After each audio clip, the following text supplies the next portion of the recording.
I'm going to give you a full step-by-step seller amp tutorial. I'll take you from a beginner to an expert and show you what it does, how to set it up, and I'll walk you through a real-time example of doing deal analysis so you can start sourcing smarter. First things first, let's get you set up and dialed in so that seller amp works exactly how you need it to. Now, the key part of this is making sure that you actually set up correctly, because if you get it wrong, every calculation or the deal analysis is going to be incorrect. And the last thing we want you doing is not making profit on your deals that you're buying. So let's jump in and get it set up correctly. Okay, so when you install SellerAmp, obviously you're going to come in and you're going to load any Amazon web page to start with. And you're going to see something like this, and I've already filled out some details, so don't worry about it. Really fundamentally, what you're going to do is come down and click on the settings icon down the bottom here. And we've already got some pre-installed settings, but what you're going to need to do is come down, first of all, choose your home marketplace, so obviously where you sell, for me.com. Then you want to put in your shipping cost per pound, which I really recommend. You can do anything, speak to your warehouse, they're going to let you know, or yourself, do anything like $1, it will kind of be useful per pound. I'd really recommend doing Amazon optimized splits, because it's probably going to be the best for most sellers. There are other options, but that's probably going to be the best one. I don't put any other fees in, and we always set it to FBA. And obviously, if you're doing EAN, you can do that as well. Now, the next one you might be looking at is VAT, and that's only applicable for people in the EU. And if you're not sure, always leave it as to not applicable or not registered, because generally that's what you're going to be. You're only going to need to edit it if you are actually VAT registered. And then really coming down here, top ones I like to put in is like top 2% BSR, $2 profit, and 25% ROI. It just helps change the colors as you're doing deal analysis. And then finally, prep fees. Speak to your warehouse. They're going to let you know. For us, it's about $1.50, so you can put it in there as well. And then any other fees that you want to do. So you can see all the settings we've got there and what's going on. Very nice and simple. The final bit you might want to do is click here, create a new profile. And what we're fundamentally going to do, you might call it like Tom, for example, and I'll click OK. And then what I'm going to do is turn it to active. Now, the next one you probably want to do is jump over to SaaS panels. This is quite useful. You can turn on all the different settings or like turn on the panels. It's worth just playing around, figuring out what you want. But specifically, the one that you really want to look at is what's known as Google Sheets. This is basically when you found a deal that you like, you're going to want to click a button. So it basically takes that information from that deal and then exports it to a Google Sheet for you. So getting that set up is going to be really important. What you're going to click here is just click on configure. And I've already got some sheets set up, but you could just literally connect to create a new sheet or connect to an existing sheet. Now I'll try to choose one we've got here. So I'll literally say like edit, and you can see what happens. So you can give it a name, for example. You can put in your Google Sheet ID, choose the tab that you want. Now, when we scroll down, you're going to get what's known as field mappings. And this is really important because this basically says when you click that export button, what is it going to look like? What is the order of the data being output? So you can basically see here kind of like all the different names. So you can click on them and choose what is the information you want. If you were me, I would just set them up. I've got them. Export date, product name, ASIN, category, cost price, sale price, source URL. We have some blank ones because we do some stuff internally. And then we do ROI, break even, sales rank, prep fee, inbound fee, EAN barcode, I like to know as well, and then Amazon URL, and then the profit. Really, really simple. And then what you should do is click test and write headers. What that'll do is basically write the headings to the Google Sheet. So you've got a nice heading there, and then every time you now click the export button on SellerAmp, it's now going to write a new line onto that sheet. Really, really helpful. And that's pretty much it. You're all set up, ready to go. Now, I did mention just a minute ago, when you click the export button, what do I specifically mean? Well, right here, you can see Google Sheets under this tab, and it's got the names of my staff. And when they click that button, so for example, if I click that button right now, it'll spin and then show me a tick, which basically means that product has now been exported to that Google Sheet.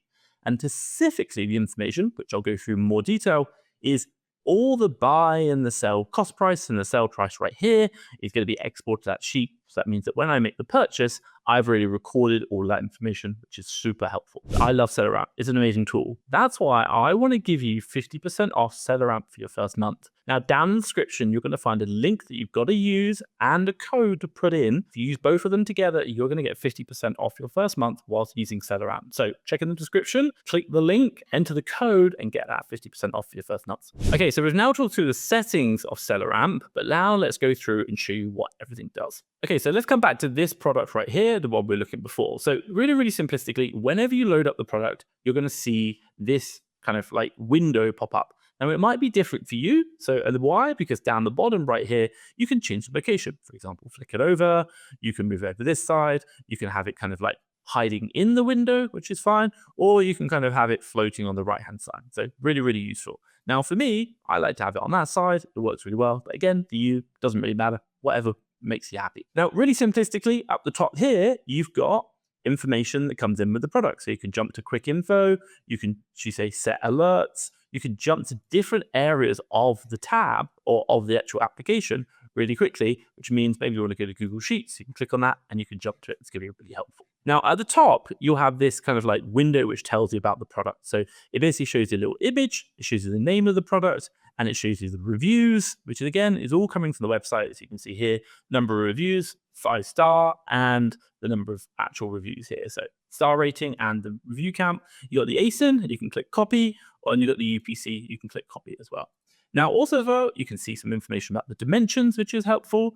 You can also see description information. You can also link to open the Amazon product page, and also you can search it on Google, which can be really helpful. So voila, you can search. And then also as well, you can open it in the SaaS web app, which I really like. Is a dedicated web page just for doing this analysis. So it's basically the entire application on a web page, which is great. Now, on top of that, you now get this quick info. And this is generally the area you're going to spend most of your time doing some quick analysis. So you have what's known as up here, eligibility to sell and alerts.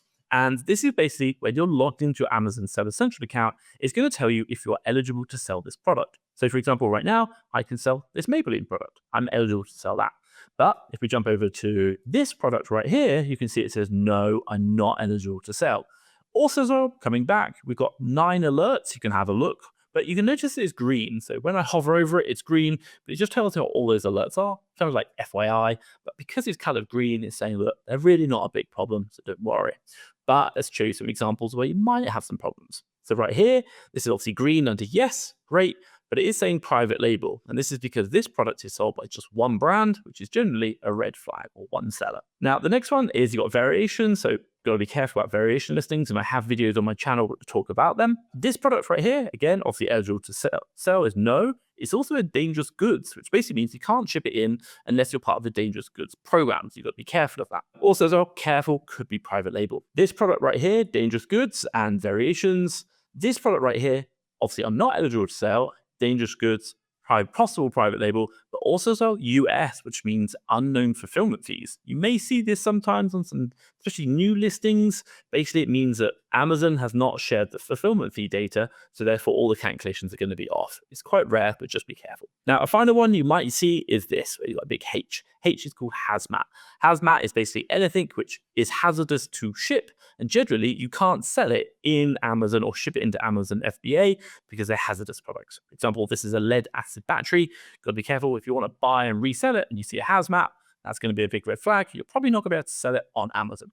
This one also has got an S. Size. It's huge. You probably look at the thing. It's absolutely massive. You wouldn't want to be shipping this to your house or to the prep center and then obviously to Amazon and then to the customer. That's going to cost you a fortune. So just be aware. Okay, so let's come back to the product we're analyzing. So right now you've got this eligibility to sell, you've got the alerts, you've got the BSR, which is called bestseller rank. Now in the past, everyone used to talk about this. It was great. It was the way we used to analyze products and specifically sales. There are 3 things you care about when you're analyzing deals. How much money am I going to make? How much ROI or margin will I get, which is return on investment? And then the final one, how well does it actually sell? If it doesn't sell, you're not going to make that money. So specifically in the past, everyone used to talk about rank, which is the number here, like BSR, top 1%. But really nowadays, we just don't really bother. We really just look at estimated sales, which is a lot more helpful. So you can see right here, this is saying 300 sales per month. And that's basically getting it from here. It gives you a really good idea of what to look at when you're reviewing your products. And again, we need profit, we need ROI or margin, and we need sales. So there's 3 things we're always looking at when we do analysis, and that's the number that we're looking for. Now, we also have this max cost number, which I'll come back to in a minute, but it is really, really helpful and it's going to be so useful. Now, when we come down, we have cost price and sell price. So really simply, this is the price I'm buying at. So if I'm finding it on Walmart, for example, how much do I buy it for? Well, that's going to be $5. And I can sell it, which is $13.96, which is usually the price showing right here. Obviously, if you want to, you can change it to like to 15 if you want to put the price up. Obviously, sometimes you may want to do that, but you don't have to. And obviously, you can change the price here. One really good little tip I will just share with you is it might be the case that you're buying this product for $5, for example, but you might be like, hey, I've got a discount code of 10%. So what you can do is you can do, minus 10% equals is going to take 10% off that price, which is really helpful. So within the calculator, it has a kind of calculator itself, which is really useful. So you can just put it into the cost price. That's just going to speed up your analysis. Now, you can do exactly the same thing on the sale price. So if you want to add on or something, you can do that as well. So we'll put this back, $13.96. There we go. Brilliant. Now, what we also get down here is what's known as profit and ROI. So you can see how much money I'm actually making, which is great. And then also as well the ROI. And they're going to be color coded based off the settings we put in that settings tab earlier on. So we have the profit and the ROI numbers we're looking for. As you can see, this just all goes green. So we're like, great, looks like a great deal. Now let's just quickly come back to max cost. Max cost is really interesting. Why? Because when you load up a product in time, so you're probably going to see that this product will be, when I first load this product up, it goes to zero price. The thing is I might be just looking at any product on Walmart going, how much can I buy it for? $5, for example. And I can sell it for what? $13.96.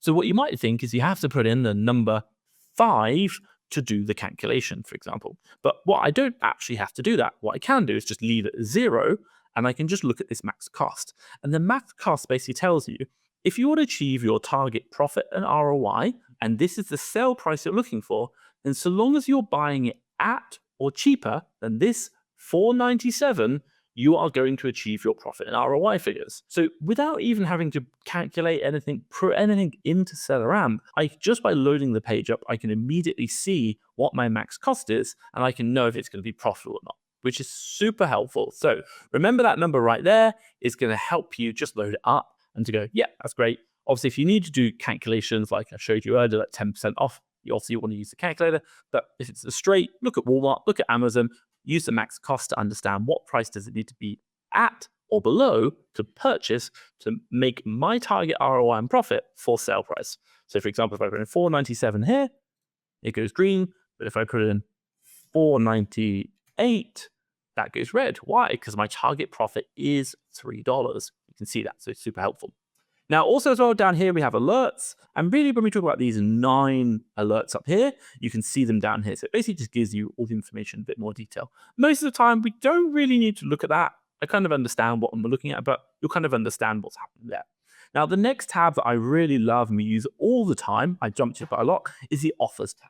Now, the offers tab is, as you know, on Amazon, when you're selling a product, it's not just you, there might be other sellers selling. And so the offers tab basically tells you who are all the other sellers. So for example, right now, if I scroll down and click on this bit here, all the other sellers, what this is going to do is show me all the people selling. And so you can see here, you've got like Everyday Seller, Hazel Beauty, Confectionery Deals. And if I hover over these right now, Hazel Beauty, Everyday Sellers, Confectionery Deals, which is great. So basically it just shows me this information a little bit cleaner. But then not only that, it shows me if they're an FBA seller or an Amazon seller or maybe an FBM seller, for example. It also shows me the stock, what price. And if I were to sell at their price, so $13.81, what profit and ROI would I generate? So it helps you to understand, like, depending on the competition, how much money would I make based off my cost price here. Now, the reason why I really like this is because specifically, I want to know is not only can I sell it, am I going to be profitable when I'm doing my analysis, which is up here in the quick info, I'm also going to be looking at who are my competition. Now, if I find competitors that I don't like, or if it looks really competitive, i.e. I've got 50 sellers all at the same price, I probably say I'm not too interested. But if I'm seeing like just a few sellers, then I might be really interested. So for example, here, we've got Amazon selling. And me, generally, I just don't like selling on listings where Amazon is the seller. So for me, probably, I'd say, you know what, I'm probably not going to sell on this product. But out of the other ones, we can see right now, this guy's got 8 stock, he's got 79, he's got 281. And what you can also do is just hover over on the stock. And what you'll see is it says at the top, cumulative 368. So what it's doing is adding up the 8 plus the 79. You can see 78 there, and it adds on the 281. So you can basically just see like what's going on. And sometimes this works really well if you're basically trying to say, I'm going to wait for other sellers to sell out. So for example, this guy's got 8 units of stock. He's selling at $13.81. I know already it's selling at 300 units per month. So this guy will probably sell that stock pretty quickly because 8 will sell out really quick in the velocity of the sales. So therefore, I'm probably likely to get this price, 13.96 rather than 13.81, because he'll sell out and I can probably sell at this price, which means I might make my 2.99 profit rather than 2.86. That's a guess, but it kind of helps you to do that math. And again, looking at these sellers is really, really useful. Now, when we come down, we've got these charts. Now, one of the big things behind selling on Amazon is the price you see today may not be the price that it has been in the past. For example, this product right now is selling for what? It's selling for $13.69. And if we have a quick look, and what I'll do is this chart, I will actually make it bigger so it's easier for us to see. Now, you might be looking at this straight away and going, oh my God, Tom, this is really confusing. And don't worry, I really understand. And there are hundreds of videos out there on Keeper and Amazon Keeper, and I'll share some of them with you, obviously on my channel as well. Fundamental level, what are we thinking about here? What you saw earlier on is that the price of this product was $13.96.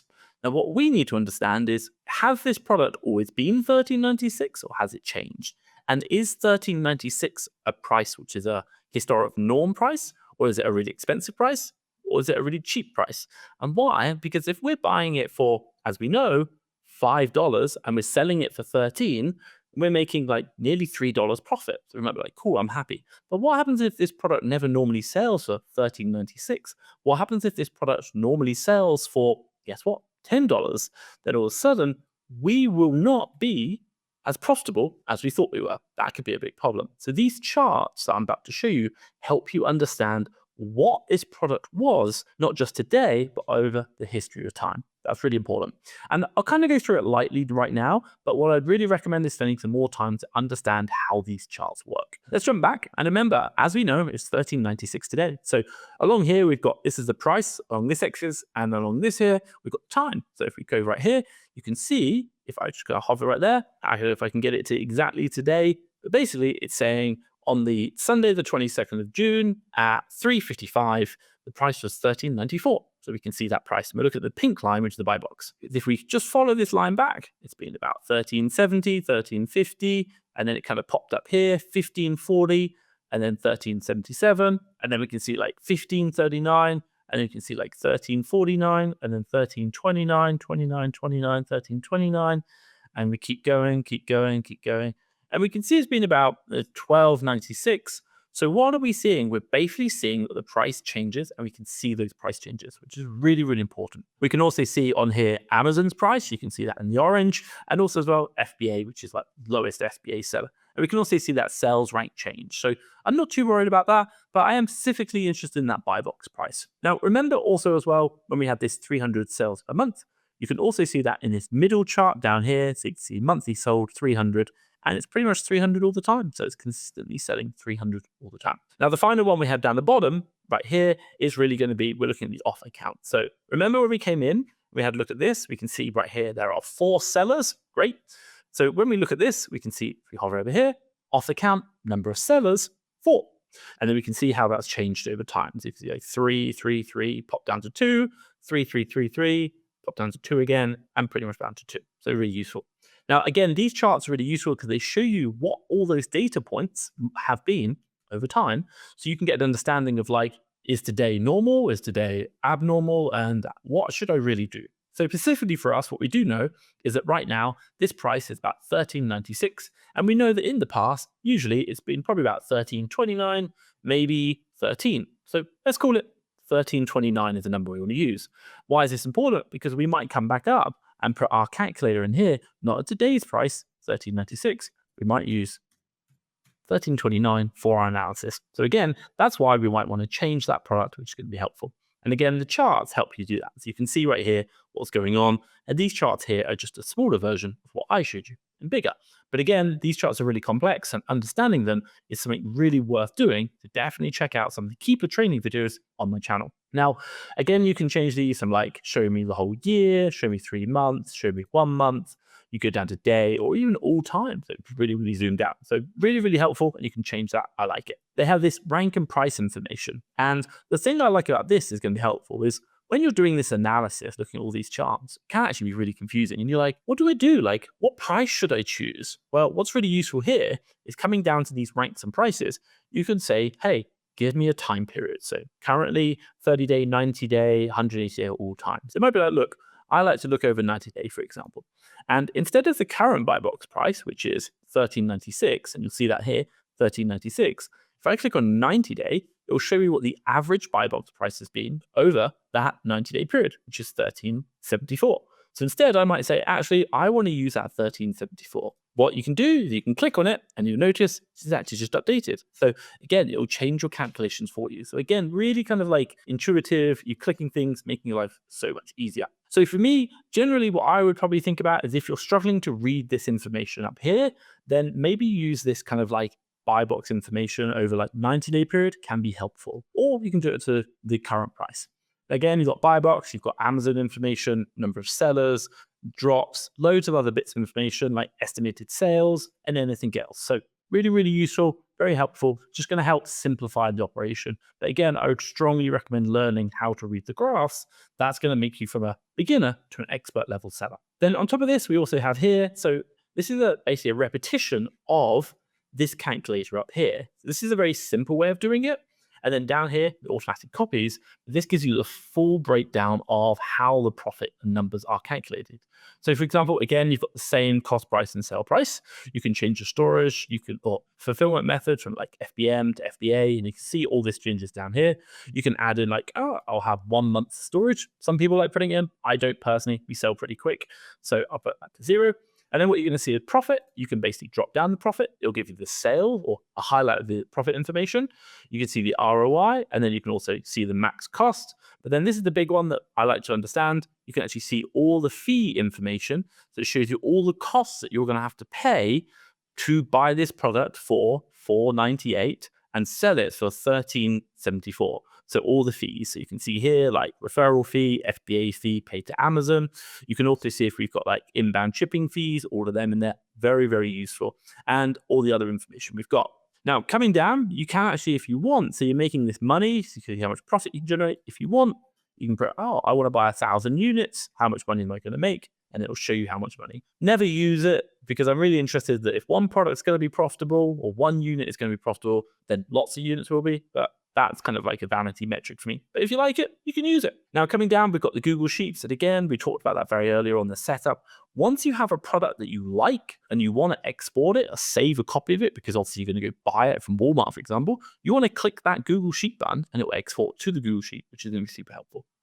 Then if you want, you can add notes. A good use case for some of these notes, so you can click add note, for example. I can type something in, I can add note to say that it might be like discount code or like don't buy this product, or even if you're like using it for something else, it can be really helpful to save notes and it will save to that ACID, which is super helpful. Then on top of that, you can see lookup details. So you can see here, every time you've loaded this product, it will show up right here. And when you save a URL, so let's say, for example, www.walmart.com/product1, I can literally save that. When I click export, it will actually save that URL along with the Amazon data to my Google Sheet, which is great. And then also as well, what I can do is when I click save, when I come back to the product, and let's just, for example, right now, let's click refresh, what you are going to notice, wait for this to load, is it will actually save that URL. So the really useful kind of feature here, see there, is what we can do is save all of our suppliers to SellerAmp, and every time we visit that page again, we can just click on them, load them up. Going to be super, super helpful. You can see, load more, find more products. And then also as well, we had discounts. So like I showed you before, when you come into cost price, you might put in like 10, it might be $10 or $5, for example, and we have a 10% discount code, minus 10%, for example. So voila, I'm now going to get 10% off. I could do that calculation. Or I can just use the discount buttons. If I want to, 3 for 2, I can apply a discount. And what that's going to do is take a discount off the price for me. It's going to make it so useful. And then on top of that, we also have Seller Central. So we can add products to Seller Central. So when you click on that, it will load up Seller Central. It will load up maybe your inventory page or maybe your orders page if you're interested. That's going to be super, super helpful for you just jumping to where you need to be. Okay, so that's how the calculator works. And obviously, we walked through not only the settings, but also the step-by-step, the areas that you need to look at, and I've tried to explain how they've worked. Now, the next question I want to ask is actually, how do you do an analysis of a product? So what I want to do now is walk you through step-by-step how I think about doing analysis and what I'm looking at specifically on SellerAmp to help me understand if this is a product I really want to buy or if it's not. So let's go back to the same product now, and I'll walk you through step-by-step how I analyze the product.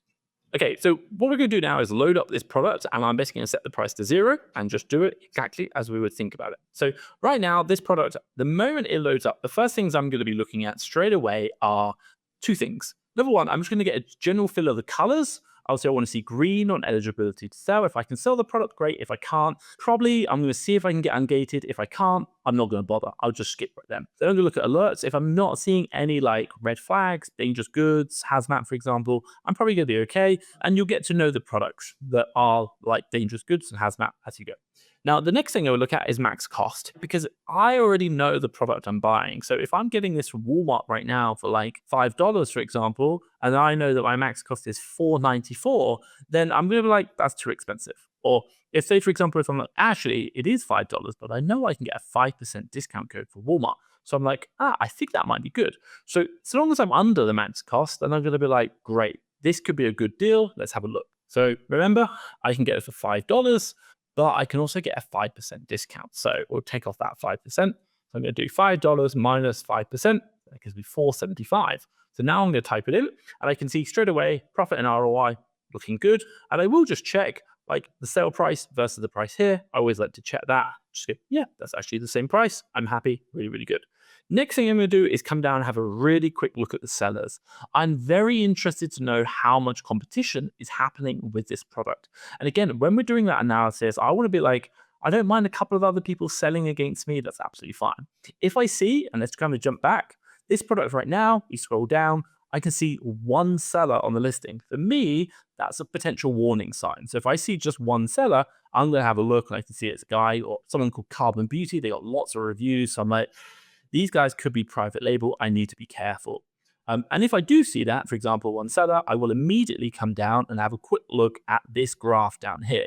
And specifically, I'll open it up just to make it a bit easier for you. I'm looking at this bottom graph and I'm looking at that number of sellers. Now you can see down this bottom graph here, this blue line, which is called offer count, over the last 3 months has consistently been one seller. And again, that's a big red flag for me. I want to sell products whereby there are lots of other sellers coming and going. Because if other sellers are coming and going without problem, it's probably likely that I'm going to be able to come in, sell my product to get gone without problem. But if I'm seeing just one seller for the entire time, that probably means if I buy this product, come in and try and sell the product, I'll probably have a problem because no one else has been able to do that. And while I think I'm special, I'm really not. So again, this is going to help me understand. So right now I can see there are other sellers. I'm happy about that. Now, normally, as I said before in the analysis earlier, there's Amazon on the listing. I'm just not really interested in selling into Amazon because Amazon doesn't play fair.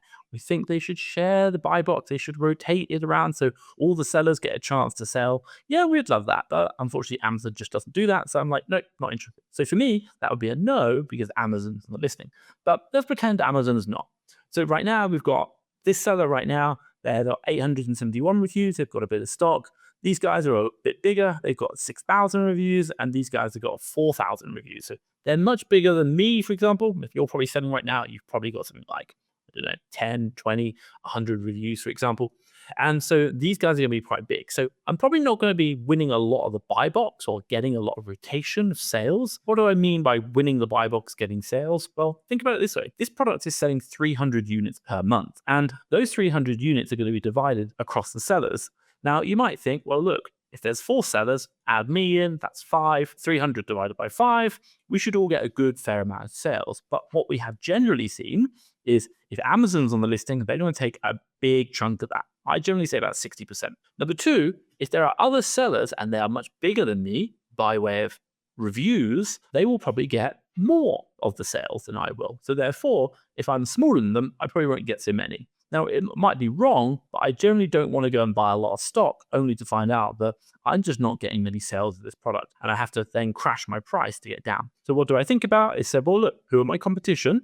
I have like other competitors and how big are they relative to me? Well, they seem pretty big. So I might think that actually 300 divided by 5, you're probably looking like 60 each. Well, I might say, well, actually, if I was going to buy this, I might think about maybe getting like 20 or 30.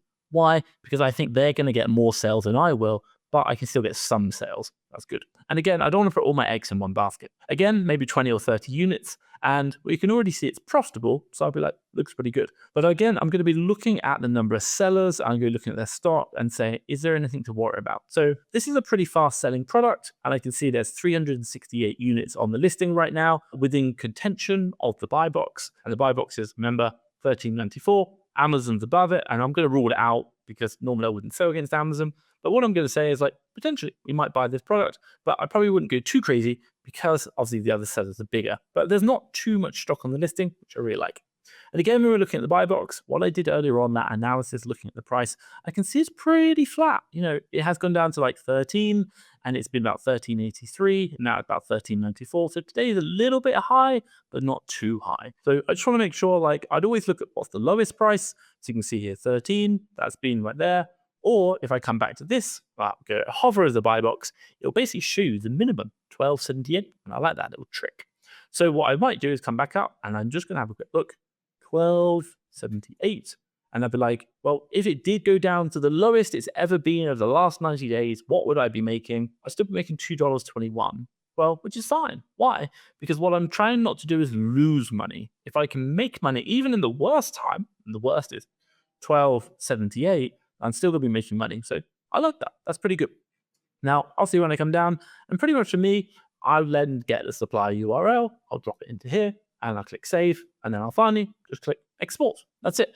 And that's going to be my analysis process when I'm analyzing these deals, looking through SellerAmp, using that to help me understand whether this is a deal that I want to buy or not. Okay, so I've shown you how to use SellerAmp, which is an incredibly useful tool, and we still use it every single day in my Amazon business. If you don't apply it correctly, you're going to struggle to analyze profitable products. But the one thing you need to understand is actually how to find them. That is why I want to share with you 11 proven techniques that I've personally used to source profitable products for my online arbitrage business. Check out the video around here and learn each one step by step. Now, if you found this video helpful, make sure you give it a big thumbs up and don't forget to hit the subscribe button so you don't miss future videos. Thanks for watching, and I'll catch you in the next one.